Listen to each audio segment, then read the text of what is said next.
Hi again, everyone. Yeah, this is part two of the video. So let's get started with that. All right, I'm going to deselect the selection of the smaller circle there.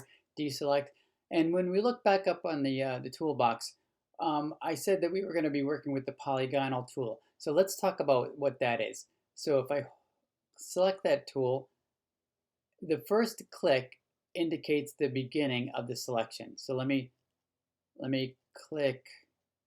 Um, Let me think.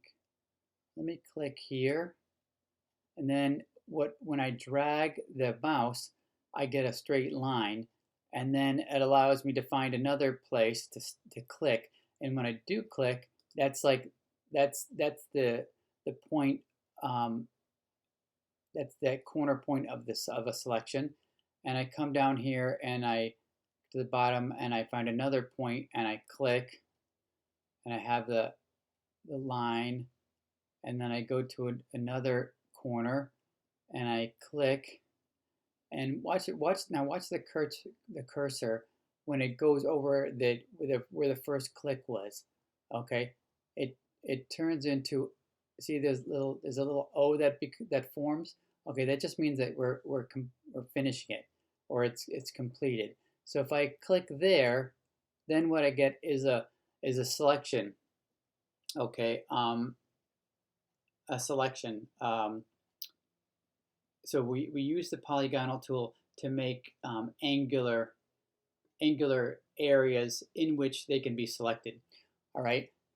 So let's go to the selection tool. Now I can deselect. We know about that. I can also do an inverse selection. So I'm going to click inverse. Okay. Okay. So now I didn't. Now what once was this area that was selected. Now it's the inverse, or basically you see the marching ants at the edges, okay, and we see the marching ants in that original selection area. So now we have this white field is been selected. So all right, so now I'm going to fill it, but watch what I'm going to do. I'm going to fill it with another warm color. Let's make it orange. Okay, fill it with orange. But this time I'm going to make the opacity fairly low, like 40%. And we'll see, I can always undo it, but 40%. All right, so that's a 40% opacity. Now I've done the uh, I filled those pixels, and so that 40% is now pasted over the red, so that now the reds are a little more intense, or they have a little more color to them. All right, so okay, let me undo that fill. If we wanted to keep the reds as they were, then we can select the rectangular marquee tool, and we can hold down the option key. Okay, and when you hold down the option key, and there was a question, I think Robert had this question, where how do you reduce the selection? And we do it this way. So you have a selection happening, and then you choose a selection tool, in this case the marquee tool, and if you hold down the option key, you can reduce the selection. So I'm going to reduce that selection. I'm going to reduce that area. I'll do it here too.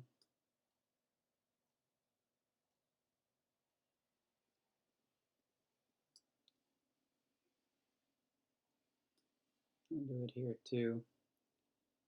Now, I'm not going to get too fussy about being exact, but you can see that there's a little bit of overlap here. Maybe I can just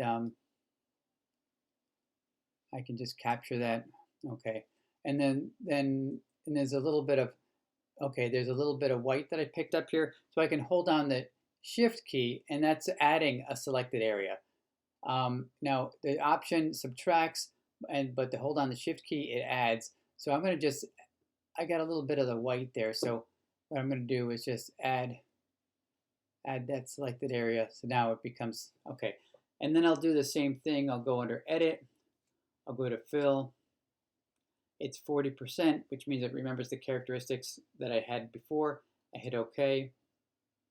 Okay, and now the reds maintain their redness.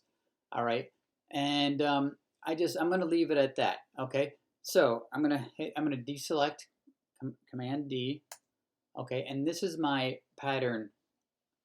Okay, this is my quilt unit that can be duplicated and a pattern can be created from it.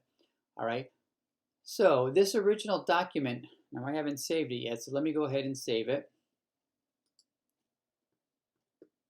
I'm going to save it on my computer and I'll call it Assignment 3 Demo, and I've done this several times, so I'm going to call it Demo 3. All right.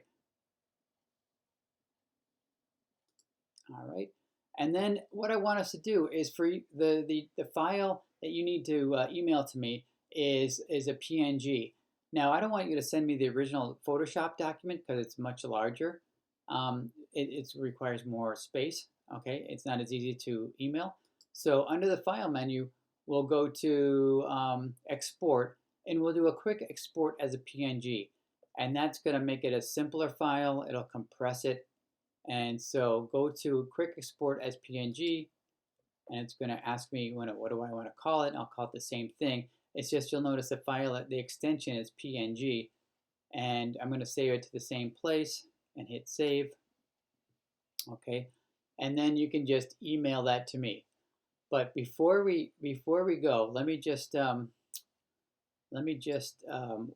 show you one thing. Okay, I'm going to show you now. Like I said, I have made a few of these in the past. So if we look, okay, if we look at these documents that I just made, okay, we see that assignment 3. Well, let's see. It might have been saved into the. Oh yeah, here it is.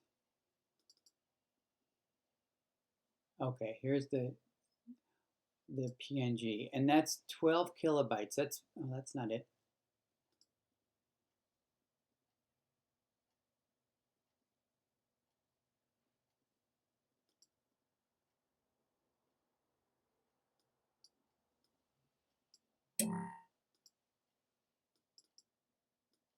Okay, here it is. I think I put it in the, let's see. Okay, here's the document that I created. Okay, this is, the PNG is 11 kilobytes, fairly small. The PSD is 53 kilobytes, much bigger. Now, again, this isn't a huge file at all. 53 kilobytes is nothing, but it's, it's almost 5 times large, almost 5 times larger than the PNG. So when you email a PNG formatted file, it's much smaller. Okay, and that's why we're going over this for this assignment. Okay, so that'll wrap up the second part of this tutorial video for assignment 3.